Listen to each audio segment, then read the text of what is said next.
So hello, everyone. Welcome back to our study groups, Spiritism at Noon at the Spiritist Group of New York. Everyone is always welcome to join us. We are always trying to get deeper into the knowledge of spirituality, spiritism, and be able to learn even more about ourselves, about spirituality, and everything that can help us to have more peace of mind, more happiness in our lives. So today is our fourth week is studying the book Nosso Lar. As we always explain, we are studying the topics, not the story per se. So if you, for people that are only joining now, you can, watch the other three videos, but also each week we have different segments according to the chapters that we have in the book. I'm going to start sharing my screen with you. So for the presentation we have today, and we have actually two, three topics very interesting to talk about today with the last chapters we have here in our presentation today. So André Louis, as we do remember, he died as a spirit.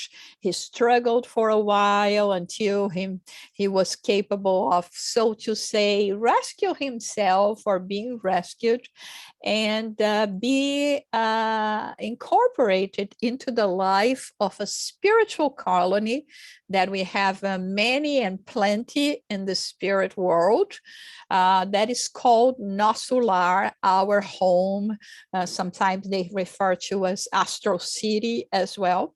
So he's there, and once he recovered from his passing and the beginning of his struggles, he is starting enjoying and getting to know life in the spiritual realm. Of course, he saw so many things, so many surprises in terms of the housing, in terms of family gatherings, in terms of nourishment, in terms of transportation, the importance of prayer and giving to oneself to others, and occupations, because we're not even going to call that work. We are going to say occupations, right? So we don't go back to the spirit realm and just stay there in case we have the condition to playing harp and doing nothing in a boredom kind of life, right? So he was there, and while he was walking around, he met this man that, as we can see, greets him very warmly. So this is called a special meeting. This man, when he greets him, says, "What a pleasant surprise." And his name was Silveira.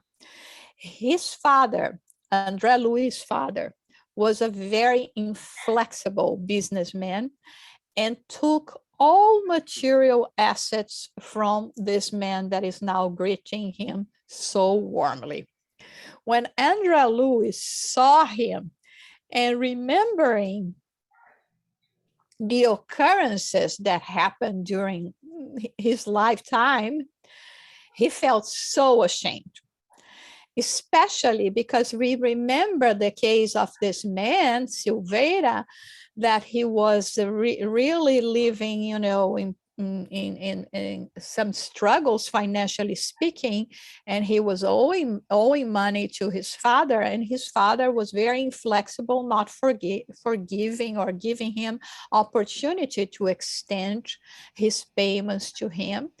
And André Louis sided with his father. He thought his father was right, while his mother was always inviting the father and even André Louis to be more flexible, to understand the difficulties people have sometimes,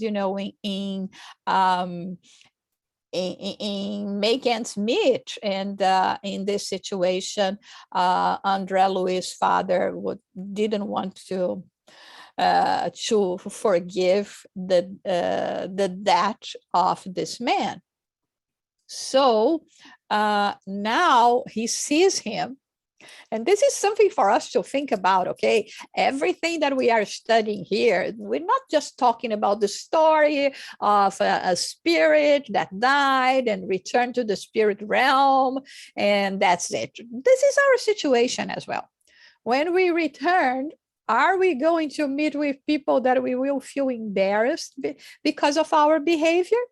That's why Jesus used to say, before making, an offering, right, or something to the altar to God, go and reconcile with your brothers and sisters. We have to start thinking is very much like the 12 steps, right, from the AA.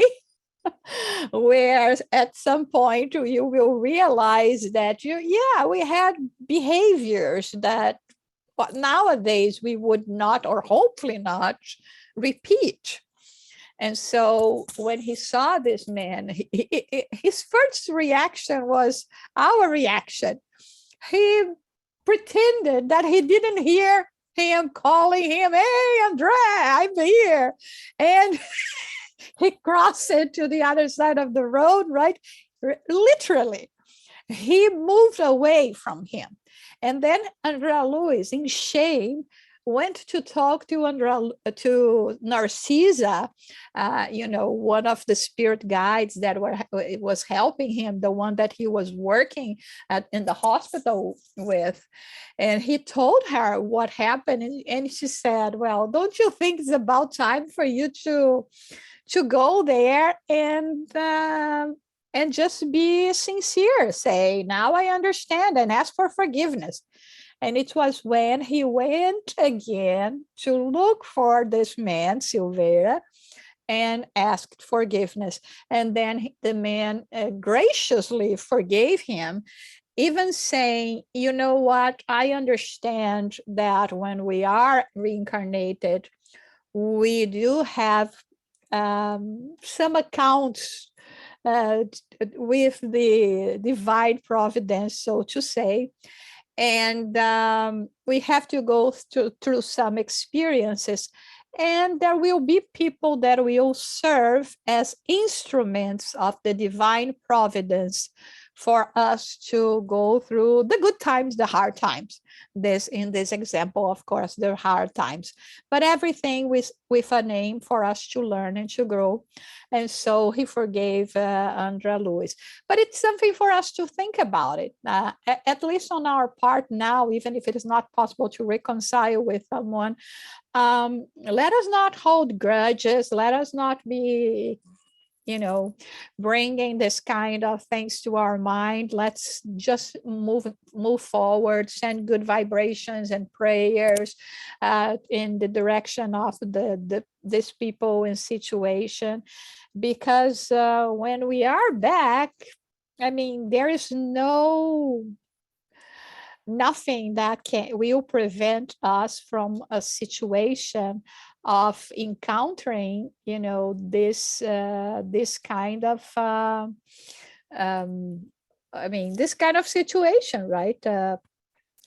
And if we can prevent it now, maybe we cannot that much, like Chico Xavier used to say, change our past, but we can change our present and future. Okay, so this is one situation that is very important and special in this book. And another one that we wanted to talk to you is with all the work and all the commotion that Andrea Luiz was going through, that came a time that he really literally felt physically, right, with his spiritual body, physically tired. So he was still there working in the chambers of regeneration. and working, dealing with the patients. And then he was provided with a bed, and he went to sleep as a spirit, okay? And as a spirit is sleeping, is still, he had another spiritual body that he detached, as we can see here in this wonderful drawing. And he goes to a place where he gets into a boat, cross a river, see a luminous being, and it's when he meets his mother. His mother, the same one that was praying incessantly for him to be rescued from the lower zones of life and of spirit life. And it was thanks to her also, and him making it possible for the connection to be completed. So she was calling him, but he was not answering on the other side, okay? So when he finally did, but she was a much more evolved spirit than he was at the time as well. And so she lived in a different spiritual colony, a more evolved spiritual colony.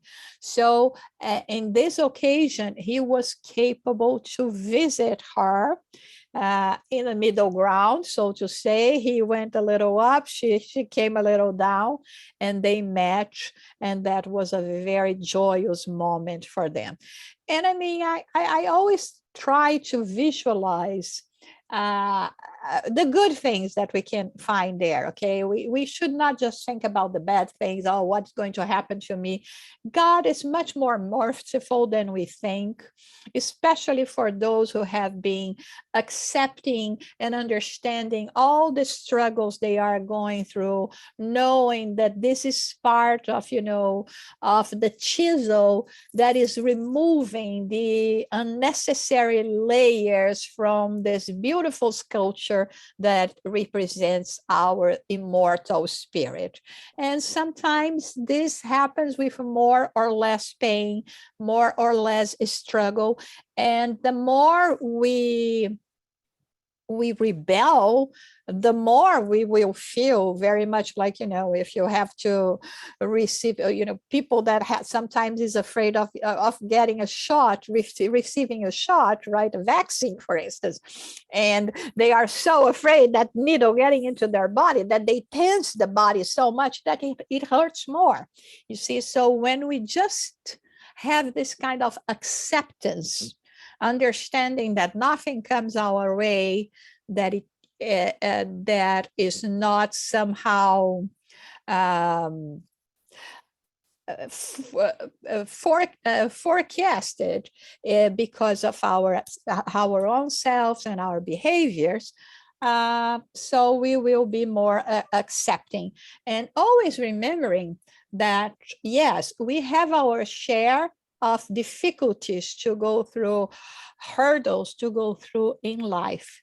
But unfortunately, like we have in the Gospel according to Spiritism, we create here much more than we need. And the spirits are very clearly when they say that the majority of pain that we have in this lifetime is the byproduct of what we are doing in this lifetime. So not to blame other times. So we are in control, and this is important for us to think about. But it's beautiful to see that we can, go to more elevated places, to meet loving ones, and that those spirits are going to be there for us. So I'm going to stop now to see if there is any comment or question. Gisela, can you hear me? Yes. I saw a dog in the drawing, and I want to ask you, the cat that I saw while talking with a friend in his living room, the cat spirit. I'm trying to find the connection. Does eventually that a cat spirit will be transferred to the spirit world? We have that in the spirits book, in a chapter that's called the Three Kingdoms. The what? Three Kingdoms.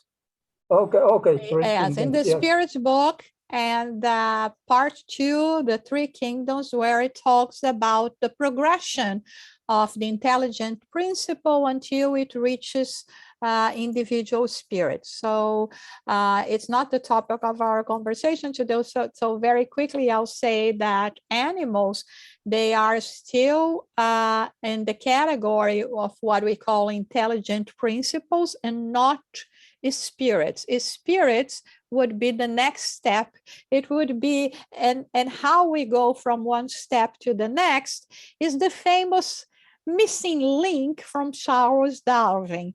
If you look only from the physical perspective, we will not find an explanation. If we look from the spirit perspective, with the evolvement of spirits and transition, and the more we transition, the more we evolve, the more perfecting our physical bodies will be, then we will understand that. But I advise you to read, and there you can get more explanation. Okay, I wrote it down. Thank you. We even have another book that it's called, I think, The Spiritual Issues of Animals. We have in our center or our website to purchase as well, I think. But we will see that. Okay. Anyone else would like to say something? Or yes. Yes. I just finished reading Reincarnation Uh-huh. by Gabriel. Gabriel Delany. Yes. And in there, he addresses the issue of the animal spirit. Yeah. And I sort of get the feeling that eventually these wonderful little dogs or horses. He gave an example even of a horse that could do match, right? Yes, several. And so eventually, will they evolve into a being, so to speak? Yeah. Yes. It's is the stages of evolution, right? I mean, and when we start from a single cell to start, let's say, acting upon the elements of mineral kingdom, vegetable kingdom, animal kingdom, and then the human kingdom. But everything goes in a smooth transition, right? And I mean, and then we will have the fifth kingdom, that is the kingdom of heaven, so to say, where we will, as spirits, be more and more evolved. Okay, so now finally, André Luiz, since he returned to his to the spirit world, he was not capable of returning to his home, to visit his home here on Earth. He wanted to do that before, but he was advised not to do so, because they told him it's better, you be more prepared, more understand more about your new situation, the reality of life in the spirit world, etc. And so he accepted the advices, and he waited until they said, well, now you're ready to go. That we are talking about, I don't know, something between 8 to 10 years for him to go back and visit his home.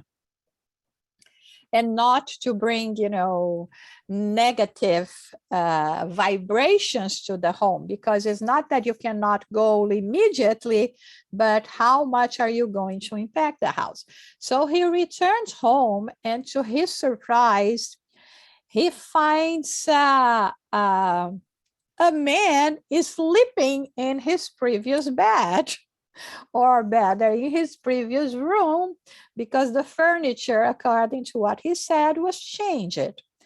And not only he saw the man there, but he saw his wife, right, his widow, very concerned about the infirmity that her now husband was going through. He was going through a very serious problem with a pneumonia, and the doctors at the time didn't have that much to help him.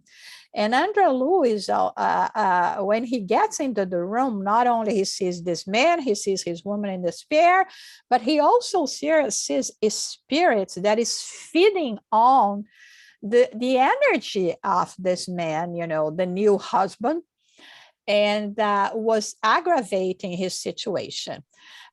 His first reaction was, how come, my wife has another husband, forgot me completely, not even my pictures are around anymore. So he was, his first reaction is something that I think we can sympathize, right?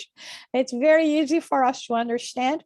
But then he started thinking about everything that he was living and gathering in the spirit world, and that it was not fair on his part to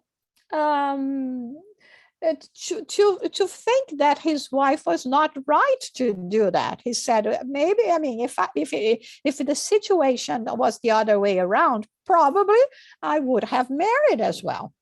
I would have someone with me. So he starts thinking about it, calming himself down, remembering all the good things he received there, understanding now why, if he had visited his home prematurely, he would not have been able to control himself and would bring a lot of damage there. And so he did what we should all do in moments like this: start praying, start asking for support, for assistance, not only for himself to overcome, these emotions that he was having, but also to see if they could help now the new husband. He started thinking, poor woman, she already went through a death of a husband. And now if she has to go through that again, it's going to be very painful for her. So while he was praying, Narcisa, that is, has been really a truly mentor to him in his life in Nosso Lar again, came and approached him. And it was very happy watching his reaction. I think she was thinking to herself, that's it. He is acting the right way. I understand the surprise, the first moments of, not being happy with the situation, but now he passed that, and he's going through something different. He explained to her what was going on, and so she started with her possibilities, applying passes, laying on of hands, gathering energy from the surroundings, from the human magnetism, from the vegetable kingdom, from the trees like eucalyptus and other trees that are good for this pulmonary illnesses. And he started doing a treating this new husband. And to the point that in the following day, he was so much better and so well recovered that even his doctors were surprised, because they thought that probably due to the grave state that he found himself, he was not going to be able to survive. And so after this visit, Andrea Luiz actually stayed for a week here, visiting Earth, let's say a visit through the memory lane, right? Here. And he returned with her to Nosso Lar. And a few of his friends already gathered around him when he's returned. And Minister Clarencio said, before, you were more like a patient of Nosso Lar. Now you truly have demonstrated that you deserve to be a citizen of Nosso Lar. So from now on, he would be in a different category, helping more, collaborating more, understanding more, and growing more in knowledge and spirituality. And he was very happy because he was able to control himself. He was able to be forgiving, to be tolerant, to put himself on someone else's shoes, and realizing that there was nothing else that his wife could have done at that point. And so he understood that even love and relationships, they go beyond the physical body, and that when we have this connection with people, they are never going to die, and they are only going to improve the more we learn to love each other as we should. And this is the story and the happenings that Andrea Luiz brings to us in Nosso Lar. As I told you before, I mean, that was not an easy thing. When this book first appeared in the early 40s, people thought that Chico Xavier was crazy, that this could be just the byproduct of a crazy imagination, and he himself was very, very worried, to the point that when the spirit André Luiz said, listen, we have a second book to write, he said, count me out. Don't count on me, I can barely deal with this one, and you say there is another one. People are going to take me to to a to a hospice, and now this is not going to be a mental hospital, right? And so André Luiz said, okay, let's do the following. Let's go visit Nosso Lar now. So he took him in an out-of-body experience, placed him in one of these Airbuses that they had, and they went straight to Nosso Lar, and he could see very conscious and awake, in a way, everything that was described in the book. And so he said, okay, now I saw everything, but it's still, how come people are going to believe me, right? But he came here with this mission, and he did what he had to do. And he knew he was well guided by his mentor. And he just said, very much like Paul of Tarsus, what do you want me to do? Okay, this is my path. This is my path. Let me go with my path. And it's amazing to see that, because change makers in whatever field you are, never going to have it easy. They are always going to be questioned by people, because they are change makers. Right? They are bringing changes, and I'm very used to what I have, very comfortable with those ideas. And so that was more or less the story of how this book came about. And thank God it was not just put it in a drawer and stay there, because with that we have the rest of the collection that is actually 13 books. I sent to you everything, right, Philip, as you asked it. And we nowadays have all of them translated into other languages and in English as well. And we have access to this information. And again, using the motto of Spiritism, one of them that is true faith is only that can face reason face to face in every human era. So we have just to use our common sense. And like I say, sometimes, I'm a truly and firm believer, but I do understand if there are people there are not. And I normally say the following: I say, you know what, so far I haven't found any other explanation to us here, to what justifies us here, what justifies the differences that we have, that we see in the world. And that explains as much as we have here in the spiritism and the spiritual values. So bring me something better and rational. I will not hesitate in changing, in going with the change makers. But for the time being, I haven't, in my decades of existence, found anything.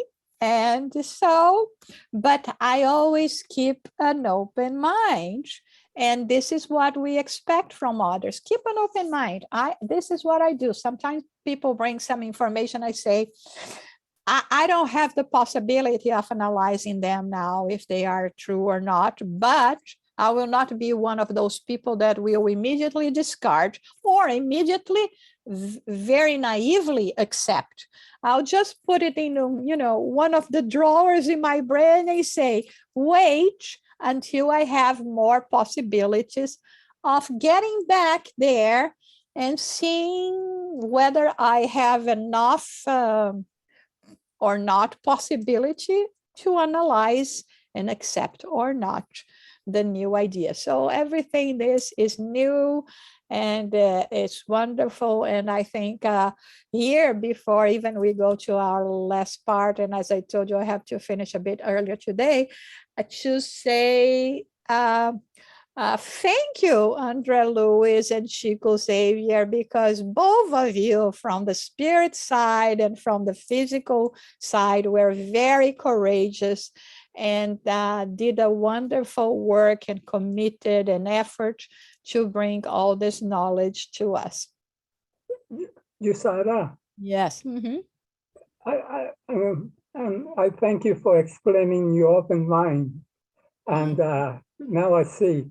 But right at this moment, I'm asking myself the situation with the Russian and the Ukrainian, that if they didn't have a body,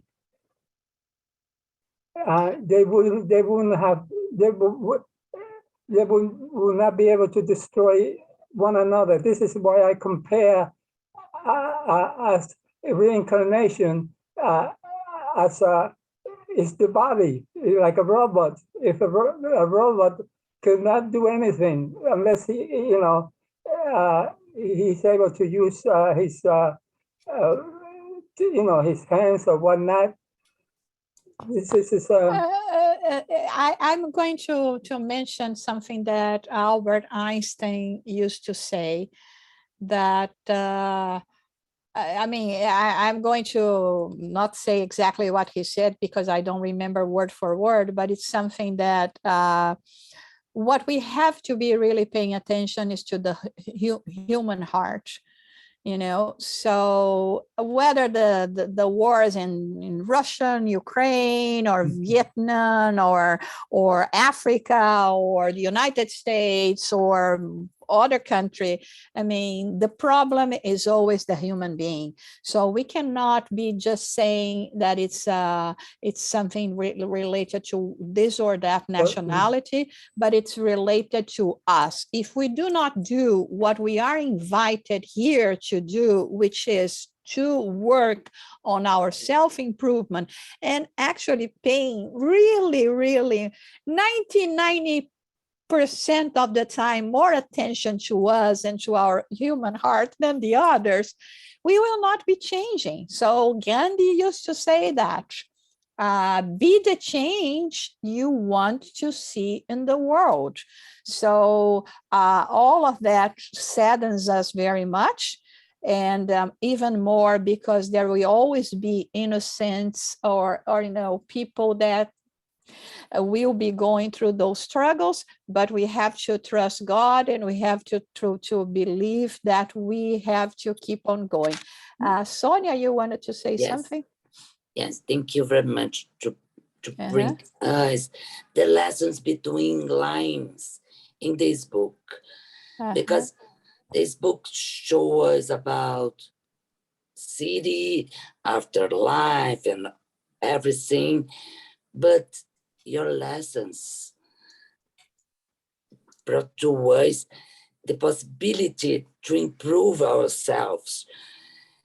How important it is to use this time while we are here to improve ourselves, to have after our death a better life too. It's a process of growing, and then your lessons, your interpretation give to us this, the lessons between lines. Because when I read this book, I was not able to catch all lessons you brought to us. Thank you very much.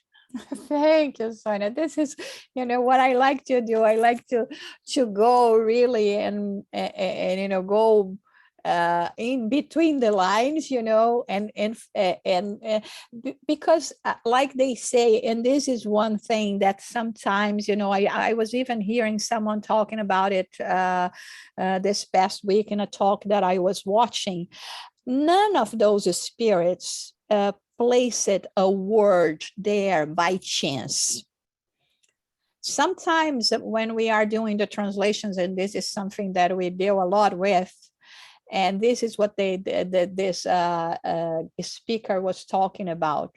When the spirit uses a certain terminology, the spirit knows why it is using that terminology. And we should be as faithful to that terminology as possible. Because